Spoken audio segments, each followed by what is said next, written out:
Point, freezing point होता क्या है? पहली बात, what actually is freezing point?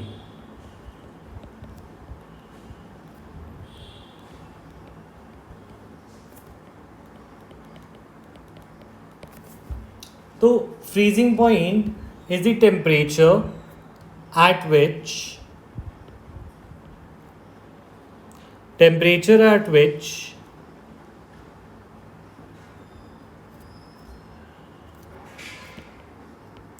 vapor pressure of a liquid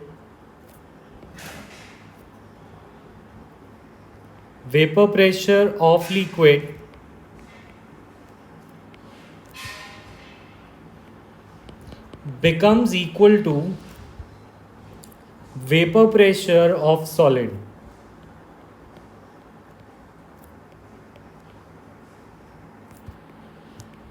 तो देखो, सॉलिड का कुछ वेपर प्रेशर होता है और लिक्विड का कुछ वेपर प्रेशर होता है। तो सॉलिड का वेपर प्रेशर और लिक्विड का वेपर प्रेशर जिस टेम्परेचर पे इक्वल होते हैं, देखो, the temperature at which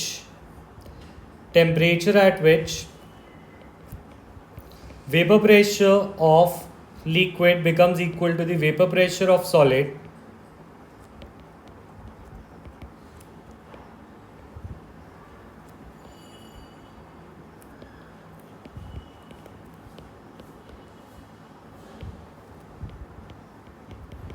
it is called freezing point.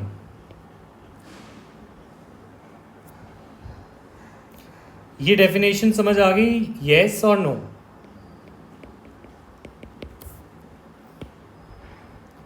ये सब होना चाहिए eight normal temperature and pressure, normal pressure normal रहना चाहिए, ठीक है। तो डेफिनेशन के अकॉर्डिंग, सपोज अगर हम वाटर की बात करें, लिक्विड, तो सपोज लिक्विड का वेपर प्रेशर किसी पॉइंट पर है 0.4 बार, 0.4 ATM सपोज, ठीक है। और आइस का वेपर प्रेशर है 0.2 ATM, ठीक है। तो होगा ये इसको यहाँ पे मत समझो, इस पॉइंट पे जब वो दोनों एक चीज़ से मेल्ट और फ्रीज हो रहे तब तो सेम ही होगा ना। इसको ऐसे समझो, हमारे पास वाटर है, we have water with us, ठीक है। दिस इज H2O लिक्विड, और H2O लिक्विड का वेपर प्रेशर होता है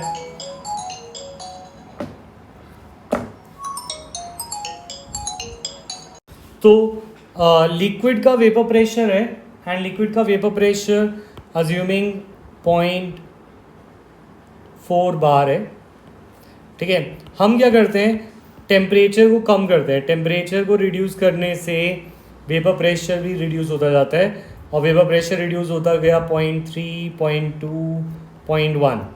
जो 0.1 बार है, it is actually equal to vapour pressure of solid ice.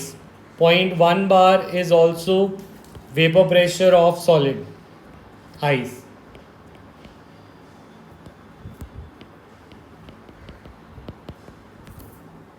तो इस टेम्परेचर पर, जिस टेम्परेचर पर ये दोनों इक्वल हो जाएंगे, उस टेम्परेचर को हम बोलते हैं फ्रीजिंग पॉइंट, ठीक है।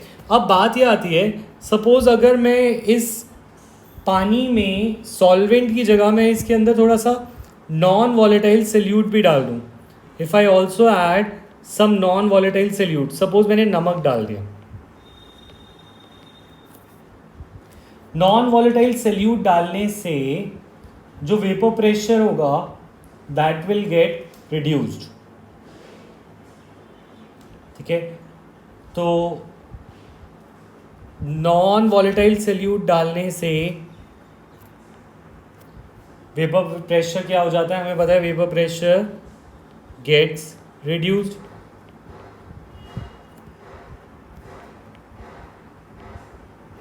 ठीक है।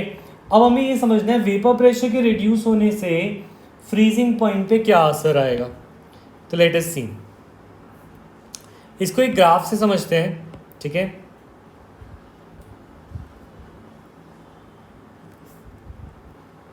तो ये ग्राफ बना है, इस ग्राफ को समझते हैं। देखो तुमने क्या बोला,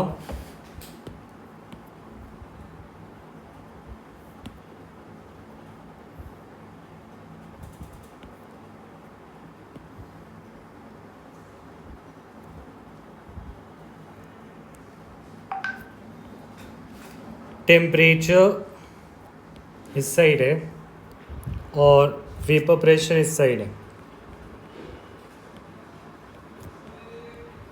ठीक है। अब वेपर प्रेशर ऑफ सॉल्वेंट यानी कि वेपर प्रेशर ऑफ आइस की ये लाइन है। This is suppose line for vapour pressure of ice, ठीक है। अब प्योर वाटर जो होता है, प्योर वाटर का जो वेपर प्रेशर है वो उसकी लाइन ये है। तो this is vapour pressure of water. और नॉन वॉलेटाइल सॉल्यूट डालने से we know vapour pressure of solution जो होगी it will be lower than vapour pressure of water. So this is vapour pressure of solution. ये क्या हुआ, हमने बोला था जैसे हम नॉन वॉलेटाइल सॉल्यूट डालते हैं तो वेपर प्रेशर जितना प्योर सॉल्वेंट का होता है उससे कम हो जाता है, राइट। तो vapour pressure of pure solvent, pure water was this much. और जब हमने बोला था जब vapour pressure of water becomes equal to vapour pressure of ice, इस पॉइंट पर फ्रीजिंग अकर करता है। तो पहले फ्रीजिंग पॉइंट, फ्रीजिंग टेम्परेचर ये था। So this was initial freezing temperature. तो this was initial freezing point T0 F, ठीक है। अब जब वेपर प्रेशर ऑफ वाटर क्या हो गया, कम। वेपर प्रेशर ऑफ वाटर क्या हो गया, कम। तो वाटर से वेपर प्रेशर ऑफ सॉल्यूशन में, अब ये वेपर प्रेशर ऑफ आइस से इस पॉइंट पे मिल रहा है। दैट मीन्स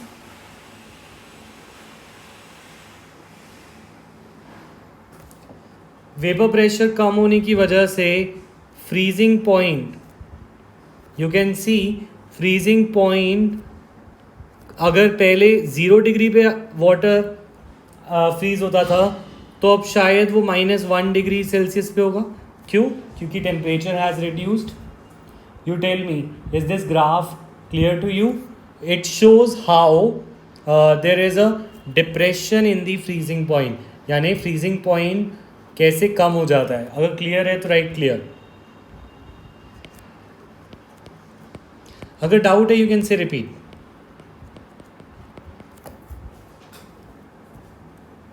ठीक है, अब कितना डिक्रीज हुआ, अगर वो ग्राफ में लेबल करने को आ जाए तो इतना डिक्रीज हुआ। This is delta T F. Delta T F क्या है? Delta T F is the depression in freezing point. Depression in freezing point यानी कितना चेंज हुआ फ्रीजिंग पॉइंट में, और वो चेंज इतना हुआ। इनिशियल था टी नॉट एफ और फाइनल है टी एफ, हमेशा बड़ा वाला माइनस छोटे वाला, तो 0 माइनस -1, तो डिप्रेशन विल बी +1।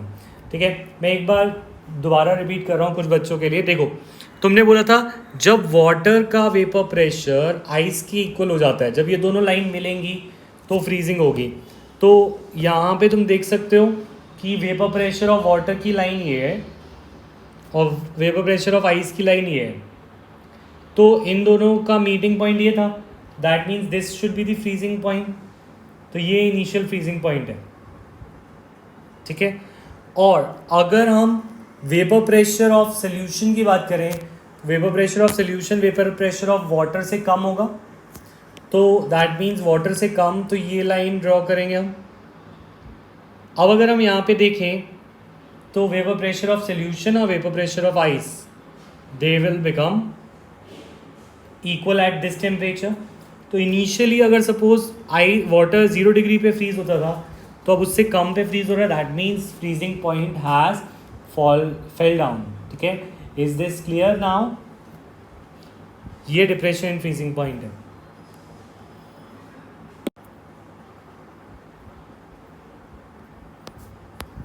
इसका मतलब ये है, देखो मैं तुम्हें एक और तरीके से समझाता हूँ। देखो तुमने ये सुना है कि जब बर्फ़ होती है किसी एरिया में, बहुत ज़्यादा बर्फ़ जमा होती है, तो उसको पिघलाने के लिए क्या करते हैं?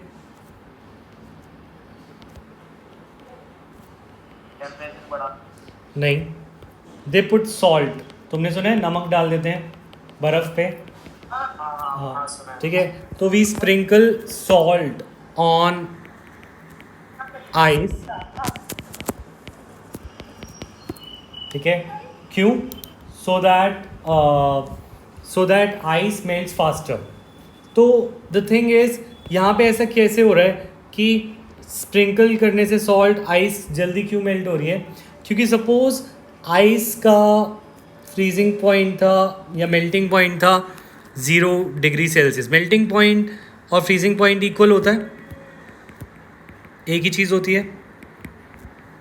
अगर तुमने उस पर नमक डाल दिया तो नमक डालना is a non volatile solute,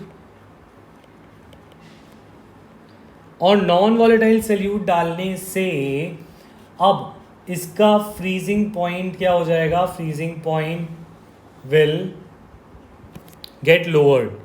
तो इसका फ्रीजिंग पॉइंट लोअर होकर अगर -1 डिग्री सेल्सियस हो जाता है,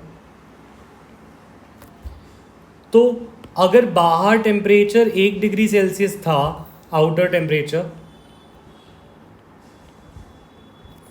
तो आउटर टेम्परेचर पे पहले 1 डिग्री सेल्सियस -1 डिग्री सेल्सियस है बाहर, तो पहले वो आइस था क्योंकि 0 डिग्री सेल्सियस पे वो मेल्ट होता था। बट अब it will start melting at -1 degree Celsius. Why? Because freezing point has depressed, या हम बोलें फ्रीजिंग पॉइंट या मेल्टिंग पॉइंट में डिप्रेशन हो जाता है। तो अगर क्वेश्चन आए why we sprinkle salt on ice in colder areas, तो इसका रीज़न तुम बोल सकते हो it is because salt is a non volatile solute, और नॉन वॉलेटाइल सॉल्यूट की वजह से फ्रीजिंग पॉइंट या मेल्टिंग पॉइंट लोअर हो जाता है। तो जो चीज़ पहले -1 डिग्री पर आइस थी, अब वो -1 डिग्री पर it can also be water. ये वाला क्वेश्चन और आंसर समझ आया एवरीवन? येस और नो? देखो अगर तुमने आइस के ऊपर सॉल्ट डाल दिया तो फ्रीजिंग पॉइंट क्या हो जाएगा? डिप्रेस और एलिवेट? ये बताओ ग्राफ से देखकर।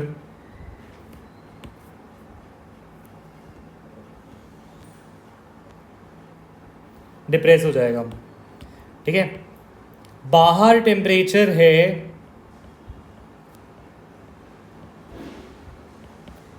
सपोज -0.5 डिग्री सेल्सियस, ठीक है। आइस, नॉर्मल आइस मेल्ट होती है, नॉर्मल आइस मेल्ट होती है 0 डिग्री सेल्सियस पे।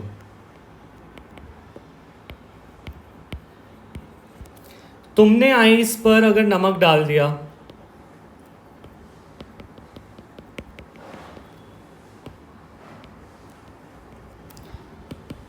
ठीक है, तो अब तुमने बोला फ्रीजिंग पॉइंट लोअर हो जाएगा, दैट मीन्स फ्रीजिंग पॉइंट हो गया सपोज लोअर होके -1 डिग्री सेल्सियस। तो अब ये किस पे मेल्ट हो जाती है? -1 पे। तो अब मुझे बताओ नॉर्मल आइस या salted ice which will melt faster? Right, salted ice जल्दी मेल्ट करेगी। क्यों? क्योंकि उसका मेल्टिंग पॉइंट लोअर हो गया।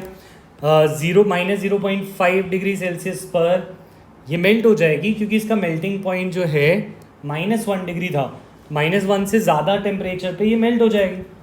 Is this now clear? जिसको पहले क्लियर नहीं था, येस और नो? कि डिप्रेशन एंड फ्रीजिंग पॉइंट को कैसे नापेंगे? तो depression in freezing point that is delta TF, that is T0 F minus final temperature. Delta TF is also directly proportional to molality. Molality के directly proportional होता है. अगर equal करना हो तो delta T F is equal to K F m, where K F is our freezing point constant, या फिर जिसे हम बोलते हैं क्रायोस्कोपिक कांस्टेंट.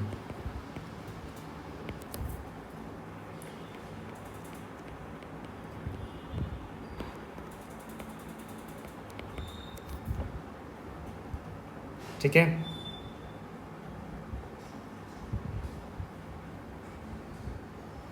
और क्रायोस्कोपिक कांस्टेंट के एफ को ही बोलते हैं.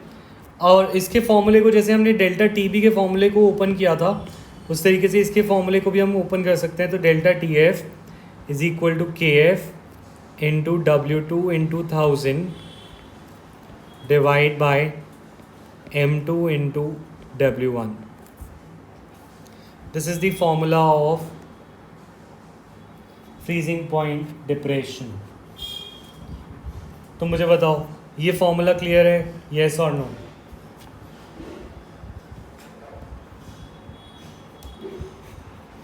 ये सेम फॉर्मूला है अगर तुमने उससे किया हो एलिवेशन ऑफ बॉइलिंग पॉइंट से, वैसे ही सेम फॉर्मूला है.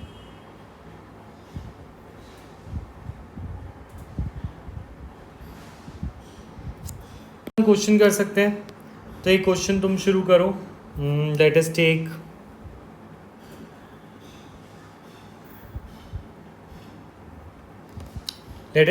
Question number 2.11. एग्जाम्पल्स तो तुम बुक से देख भी सकते हो, तो हम इंडेक्स कर लेते हैं. Calculate mass of vitamin C to be dissolve in 75 gram of acetic acid. तो मुझे बताओ एसिटिक एसिड सॉल्वेंट हुआ या solute? To lower its melting point by 1.5 degree Celsius. तो इस क्वेश्चन में 2.11 में डेल्टा टी एफ दे रखा है 1.5. केल्विन ले सकता हूँ डिग्री सेल्सियस को. चेंज इन टेम्परेचर चाहे डिग्री सेल्सियस में हो चाहे केल्विन में लिखो, एक ही बात होती है. तो इसीलिए मैंने डिग्री सेल्सियस को डायरेक्ट केल्विन में लिख दिया. ठीक है. Delta T F is 1.5 kelvin. और ये ऐसा क्यों होता है ये तुम्हें पता होगा. 273 का फैक्टर दोनों साइड पे कट जाता है. ठीक है. दूसरी चीज़, हाँ, एस्कॉर्बिक एसिड यहाँ पे जो हमारा एसिटिक एसिड है दैट इज़ सॉल्वेंट. तो ये जो गिवन है हमारा दैट इज़ W1. सॉल्वेंट कितना गिवन है? 75 ग्राम्स. ठीक है. अब W2 तुम्हें निकालना है. M2 तुम फॉर्मूले से निकाल सकते हो. इसका मॉलिक्यूलर फॉर्मूला गिवन है हमें. Molecular formula is C6H8O6. ठीक है.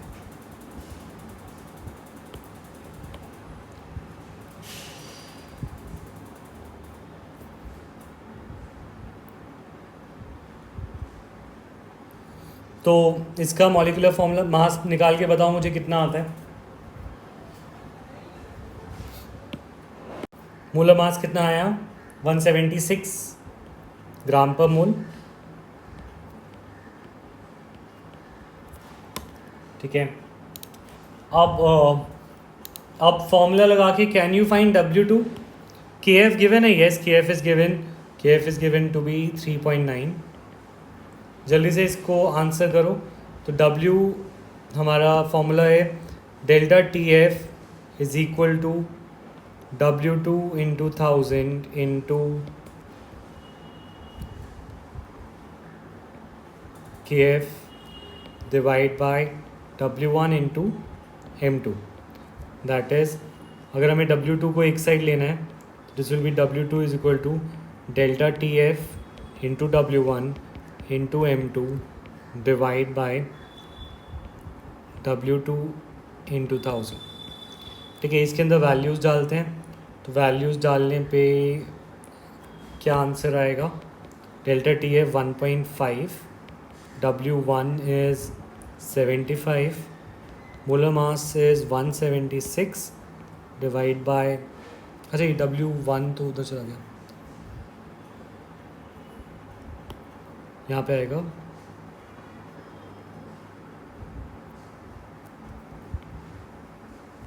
दिस शुड बी KF, तो यहाँ पे आएगा KF इज़ 3.9 इंटू 1000, ठीक है। तो इसको सॉल्व करके क्या आंसर आएगा?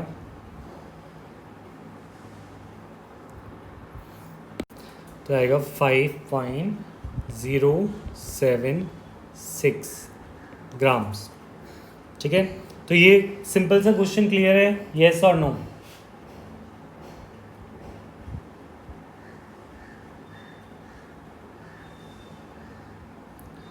ठीक है, तो अब एक बार 2.21 रीड करो and please try to solve 2.21, 2 minute लो, try and solve.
To 2.21, the question is saying two elements A and B, दो एलिमेंट्स हैं, एक A और B।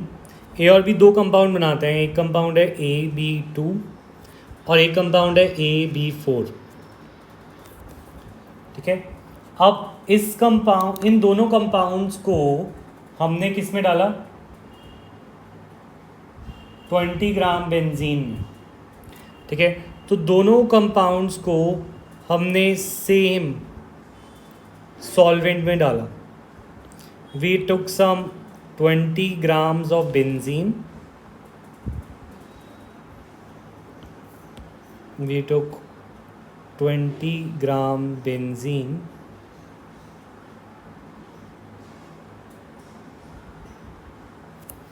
और 20 ग्राम बेंजीन में दोनों को डाला,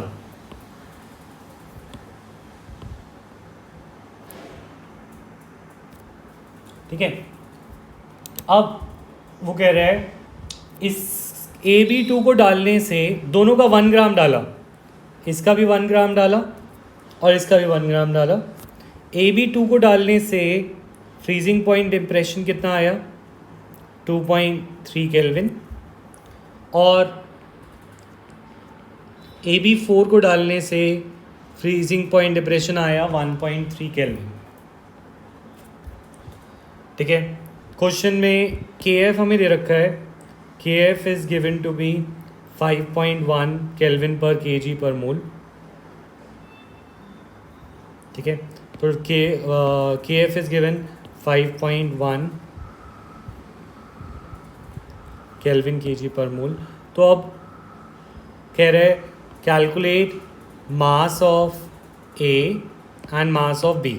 तो तुम्हें निकालना क्या है? एटॉमिक मासेस निकालने हैं A और B के।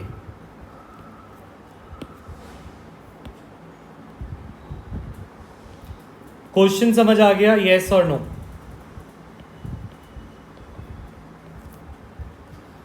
ठीक है, तो अब can I say let the mass of A B, let mass of A B small a and let the mass of B be small b, ठीक है। तो AB2 का मोलर मास कितना हो जाएगा? Molar mass of AB2 will be A plus 2B. ठीक है, similarly molar mass of AB4 क्या हो जाएगा? It will B A plus 4B. ये बात समझ आई? यस और नो? फिर हमें फॉर्मूला लगाना है डेल्टा टी एफ का. Delta T F is equal to K F into W1000 into W2 divide by W1 into molar mass of 2. Solute. ये दोनों, ये सब फॉर्मूले में पुट करते हैं, इसको भी इस फॉर्मूले में पुट करते हैं, इसको भी इस फॉर्मूले में पुट करते हैं. तो डेल्टा टी एफ इस केस में आया 2.3. तो मैं बोल सकता हूँ 2.3 is equal to 5.1 into 1000 into 1 divide by W1 कितना है? W1 इज 25 ग्राम बेंजीन में डाल, 20 ग्राम बेंजीन में डालता. तो W2 वॉज 20 ग्राम बेंजीन था, तो W1 was 20 gram multiply by यहाँ पे आ जाएगा A प्लस 2B. सिमिलरली यहाँ पे आएगा 1.3 is equal to 5.1 into 1000 into 1 upon 20 into A plus 4B. तो अब तुम्हें पता है क्या करना है. We have to cut, ratio ले लेते हैं इन दोनों की. तो I will say let this be A and let this be B. ठीक है, I will say dividing A by B. What will I get? I will get 2.3 divide by 1.3. तो इधर 5.1 1000 और 20 कट जाएगा, तो यहाँ पे आ जाएगा 1 by A plus 2B divide by 1 by A plus 4B. इसको अगर मैं रीअरेंज करूँगा तो आ जाएगा A प्लस 4B ऊपर और A प्लस 2B नीचे इज इक्वल टू 2.3 बाय 1.3. ठीक है, और फिर इसको रीअरेंज कर दें तो 1.3A plus 5.2 is equal to 5.2B is equal to 2.3A plus 4.6B. ठीक है, तो दिस विल बी 1A उधर जाके और 1A इज इक्वल टू 5.2 में से 4.6 माइनस करेंगे 0.6B. राइट. तो अब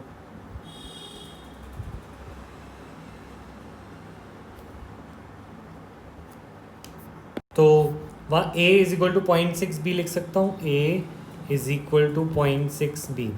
ठीक है, अब मैं क्या कर सकता हूँ, मैं कोई भी एक इक्वेशन यूज़ कर लूँ A या B. यूजिंग सपोज A में मैं 2B की A की वैल्यू डाल देता हूँ. ठीक है, तो using A I can write 2.3 is equal to 5.1 into 1000 divide by 20 into A था 0.6B, यहाँ पे लिख सकता हूँ 0.6B plus 2B that is 2.6B. तो इसको सॉल्व करेंगे 2.3 इज इक्वल टू 5100. आगे तो तुम्हें समझ आएगा, 510 हो गया यहाँ पे 5100. ठीक है, डिवाइड बाय 2.6 इंटू 20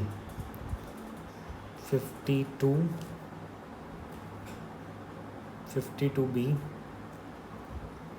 ठीक है, और फिर I can say 52B B is equal to 5100 divide by 2.3 into 5.52 B is equal to कितना आएगा सॉल्व करके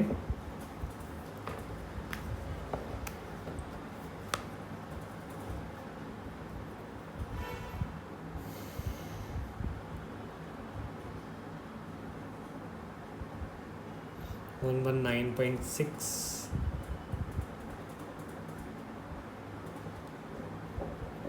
42.64 आया यही आ रहा है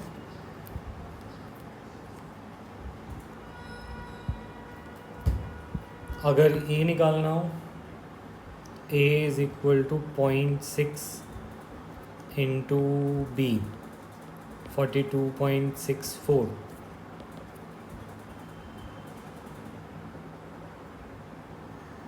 it is coming out to be 25.56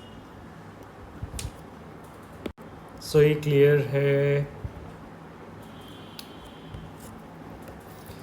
ये एक तो इनको होमवर्क लिख लो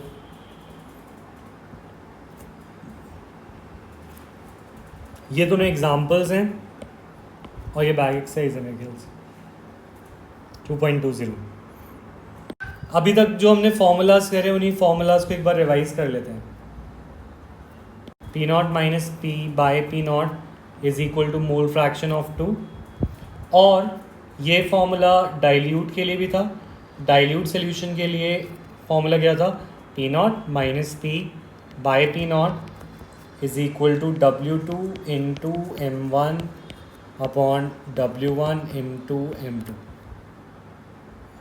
ठीक है तो ये रिलेटिव लोअरिंग का फॉर्मूला था जो फर्स्ट कॉलिगेटिव प्रॉपर्टी थी what is a colligative property वो प्रॉपर्टीज होती हैं that do not depend upon the nature of substance but depends upon amount of substance nature पे डिपेंड नहीं करता but depends upon amount of substance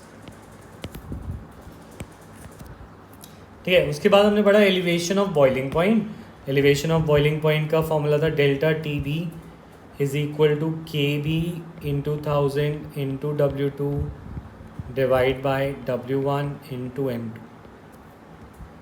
right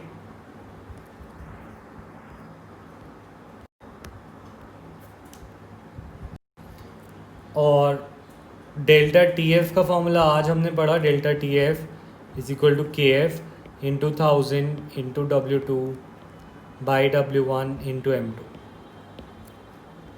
ठीक है